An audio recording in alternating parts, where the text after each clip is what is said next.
The Silver Arrows are finally back on track to be competitive. After finding the weakest link on the W14, it seems like they've found the weakest person that wasn't able to lead when that was asked by him, Mike Elliott.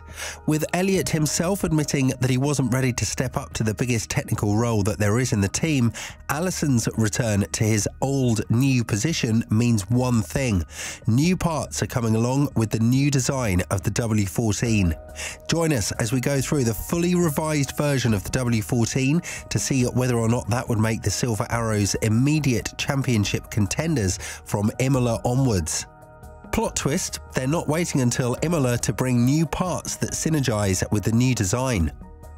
After a troublesome start to the 2023 season, two things emerged as very clear takes for Mercedes. Their car isn't where it's supposed to be, and the personnel that was chosen to lead the technical department from 2022 on failed to deliver.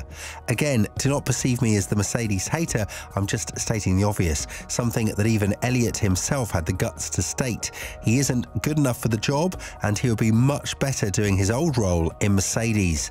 Quite the contrary, I love what Mercedes did here. Acknowledging your weaknesses is the #1 step towards improvements, something they failed to do in 2022 and tried to break walls with their heads when it comes to the no-pod side pod design. With them understanding very early in 2023 that drastic changes are needed, the entire season has been opened up for them in terms of bringing more upgrades and therefore being more competitive.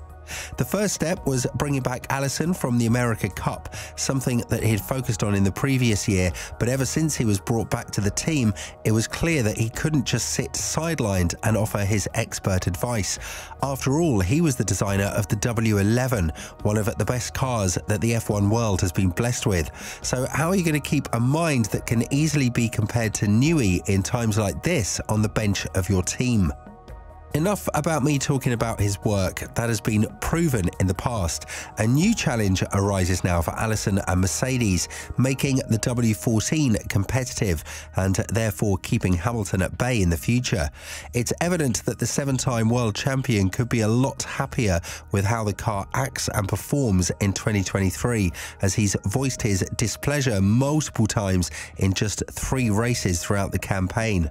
With Allison back, we need to pay closer attention to how Hamilton feels about the W14 and whether it was the expert technical engineer that was the missing link to the championship and Mercedes being brought back together after a 1-year hiatus.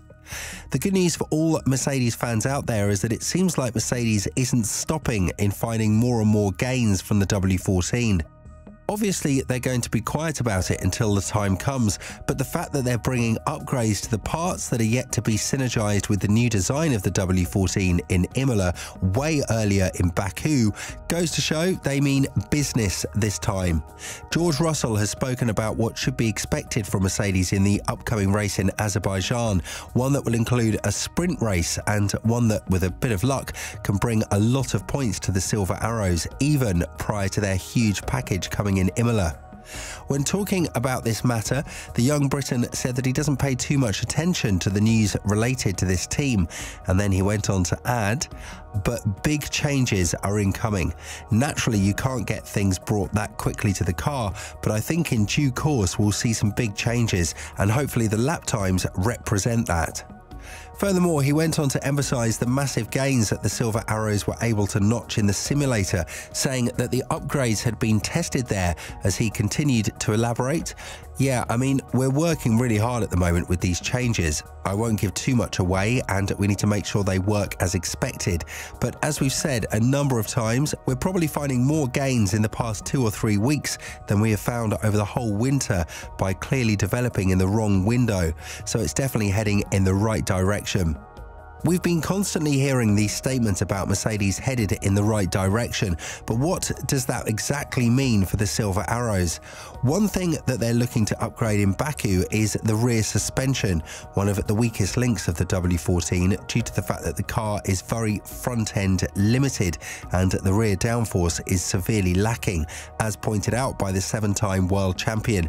Keep in mind that this is the part that, according to Aston Martin, is keeping more performance locked into the AMR23 because it's bought exclusively from Mercedes, and it's one of the things that, apart from the gearbox, will likely be changed in due course now that Aston Martin has shown that they can be competitive with a design that draws its inspiration mainly from the RB18. So in Baku, 3 parts are supposed to see massive improvements on the W14, and they are heave springs, heave dampers and corner dampers. To carry the new revised side pods and therefore help generate more downforce, some changes will be made to the cooling system as well, especially in the placement of the cores. This is supposed to take place in Baku, but then continue all the way to Imola, which will then effectively tell us if the changes will be more or less detrimental to the success of the W14's efficiency. But Mercedes doesn't seem to stop here. There are rumours that the team is bringing a new rear wing for this track, one that requires low downforce from the 2023 Challengers, and furthermore, the Silver Arrows will continue to bring upgrades to tracks like Spain and Silverstone. What has been set as a clear goal with Allison ahead is to bring a car that can generate more downforce throughout the middle part of the season, with one of the final upgrades towards this goal coming at Silverstone, and hope that Hamilton and Russell will have a chance to fight for podium finishes and race wins more often than not. Most of the work that is currently going on around the W14 is concentrated in the area under the car, more precisely between the floor and the diffuser, because this is the place where Mercedes bleeds out the most and is trying to recover as much downforce as possible. Baku is one of the tracks where Mercedes struggled massively in 2022 due to heavy porpoising, and now with a car that is very much front-end limited, although porpoising isn't expected to make a grand return, the team will try to bring the car more towards where it was in 2022, rear-end limited. One thing's for sure, Mercedes has set their sights high and they're looking really great right now. I personally feel like Allison was the missing link of the team, and ever since he and Vowles left the team, it was so obvious that the winning crew, one that brought so much glory to Mercedes, was the thing that needed to resemble it again in order for them to be competitive. I would like to know your thoughts on this matter because we're listening and reading all your comments under our video, so please don't feel neglected as we pay attention to every fan out there. Now, Allison's mission to make the W14 competitive yet again has a far greater goal than anyone could imagine: keeping Hamilton at bay.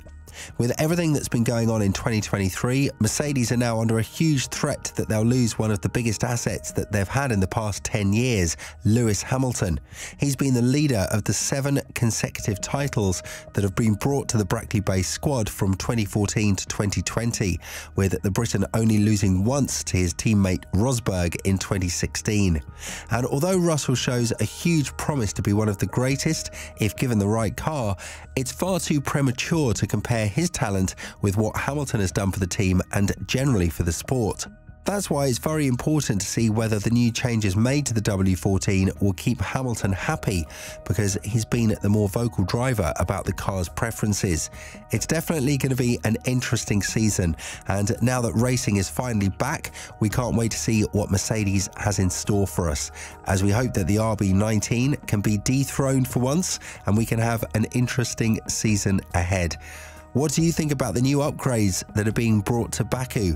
Let us know in the comments below.